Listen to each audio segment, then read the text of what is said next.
సంఘము 18వ కీర్తన 28వ వచనము. నా దీపము వెలిగించువాడవు నీవే, నా దేవుడైన యెహోవా చీకటిని నాకు వెలుగుగా చేయును. మనిషి యొక్క ఆత్మ యెహోవా యొక్క దీపం. అయితే ఈ దీపము వెలుగకుండా ఉండినట్లయితే మనుష్యుని అంతరంగము చీకటిగా ఉండును. దేవుని యొక్క ఆత్మ మనిషి యొక్క ఆత్మలోని దీపమును వెలిగించును. యేసు యొక్క శిలువను బట్టి ఇది సాధ్యపరచబడింది. దేవుని యొక్క ఆత్మ వెలిగించు ఈ వెలుగు ఒక వృద్ధి ఎగుచున్న వెలుగు. అది ఒక పాపిని నీతిమంతునిగా చేయును. నీతిమంతుని వెలుగు రోజులు జరుగుచుండగా మరెక్కువగా ప్రకాశించుచుండును.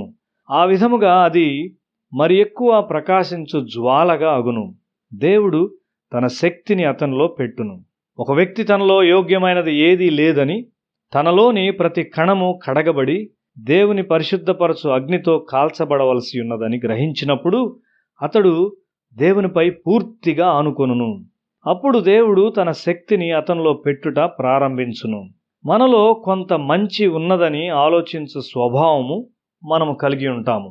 మనము పాక్షికముగా దేవుని మీద, పాక్షికముగా మన స్వశక్తి మీద ఆధారపడతాము. అప్పుడు మనలను మోసము చేయుటకు సాతానుకు అవకాశం దొరుకుతుంది. అయితే దేవుడు మనకు బోధించుటలో మరియు సరిచేయుటలో ఆయన ఆనందిస్తాడు. మనము పవిత్రపరచబడినప్పుడు దేవుని ప్రేమతో నింపబడతాము. అప్పుడు మన మాటలు గొప్ప శక్తిని కలిగి ఉంటాయి. మనం ఇతరులతో మాట్లాడినప్పుడు వారిని మార్చుటకు మన మాటలు గుర్తుంచుకొనదగినవిగా వారు కనుగొంటారు. గట్టి విశ్వాసముతో నీవు దేవుని వాక్యమును పట్టుకున్నప్పుడు నీలో దేవుని శక్తి ఉంటుంది. సాతాను నిన్ను మోసము చేయలేనంతగా నీవు దేవుని గూర్చిన జ్ఞానముతో నింపబడవలసి ఉన్నావు.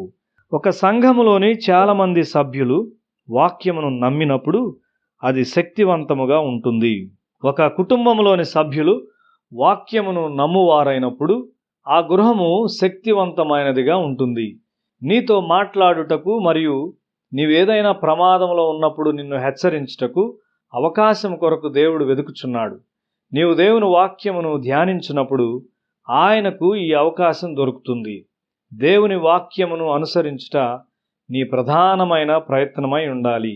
నీవు ఎంత మేరకు లేఖనముల అధికారం క్రింద ఉన్నావు?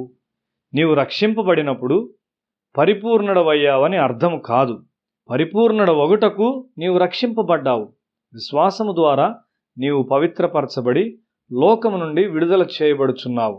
సాతాను శోధించినప్పుడు యేసు వాక్యము నుండి ఖచ్చితమైన జవాబులు కలిగి ఉన్నాడు. శోధనను జయించుటకు సరైన జవాబును కలిగి ఉండునట్లు కూడా దేవుడు మన వ్యక్తిత్వాన్ని సిద్ధపరుస్తాడు. ఆ విధముగా మనము భయములేని వారముగా ఉండగలము. దేవుడు మనతో ఎంతో మృదువుగా ఉంటాడు. ప్రతి దశలో ఆయన మన బలహీనతను ఎరిగి ఉన్నాడు. ఒక తండ్రి వలె ఆయన మన ఎడల దయచూపును. దేవుని ద్వారా సంపూర్ణమైన విమోచన కలదు. మనం ఎందుకు తప్పిపోతాము? మనం ఆయనతో చాలినంత సమయాన్ని గడుపుట లేదు కాబట్టి. ప్రార్థనలో ఎక్కువ సమయం నీవు గడిపినప్పుడు నిన్ను నడిపించుటకు దేవుడు అవకాశం కలిగి ఉంటాడు. ఒకసారి సాతాను నాకు ఒక దయగల తలంపునిచ్చాడు. కానీ అది ఒక తప్పైన తలంపు. నేను దాన్ని 6 మాసాలు అనుమతించాను. అది దాని వ్రేళ్లను లోతునకు పంపుతూ ఉండింది.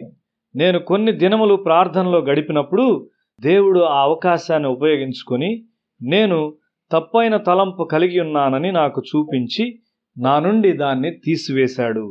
మనలను హెచ్చరించుటకు మరియు మన వెలుగును పరిపూర్ణము చేయుటకు దేవుడు ఆసక్తి కలిగి ఉన్నాడు.